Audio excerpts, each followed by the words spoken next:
Morning বন্ধুরা, নতুন একটা ব্লগে তোমাদের অনেক অনেক অনেক অনেক স্বাগত। তোমরা আশা করি সবাই ভালোই আছো, সুস্থ আছো। আর আমি চলে যাচ্ছি আমার মামার বাড়িতে পুজো আছে। মামা মামি সব গয়া গেছিলো তো তাই ফিরে এসে পুজো দিতে হয়। আমার দাদা দিদার নামে পুজো হচ্ছে ঘরে, দেখো। তো চলো তোমরা পুজোটা দেখো। দুর্গা জয়ন্তে কালী চ ভদ্রকালী মহোদরী নারসিংহে চ বরাহি শিবরাত্রি সুখপ্রদা সিদ্ধি ব্রহ্মজা মলয়ে আদ্র নারদসংগদে আদ্যাস্তুনম। চলো পুজোটা হতে দাও, তোমাদেরকে আরও কিছু দেখাই। এখানে দেখো খিচুড়ির প্রসাদ হবে, কিছু লোকজনকে খাওয়াবে, সে কারণে সব রেডি করা হয়ে গেছে, এখন বানানো শুরু।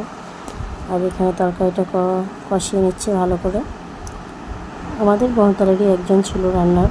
আর আমার মামার বাড়ি কিন্তু বহতালে খুব কাছে। আর আমার মামা হচ্ছে বাইরে থাকে, চাকরিজীবী মানুষ, তো চাকরি করে পোস্ট অফিসে, পোস্টমাস্টার বোলপুরে থাকে এখন। কিন্তু কী করবে, তাও ধরো যেগুলো করার সেগুলো তো করতেই হবে। দেখো পুজো হয়ে গেছে, সবাই আরতি নিচ্ছে। আর আমিও ক্যামেরাটা আমি ধরে নাই, অন্য কেউ ধরেছিল মোবাইলটা। পুরো ভিডিওটা আমার ভাইজি করে দিয়েছে।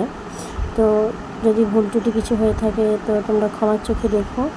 আর ভিডিওটাতে ভালোবাসা দিও, বেশি বেশি করে লাইক কমেন্ট শেয়ার করো। আর এখানে দেখো প্রসাদ খেতে বসে গেছে অলরেডি। এইটা হচ্ছে আমার বড় মামা।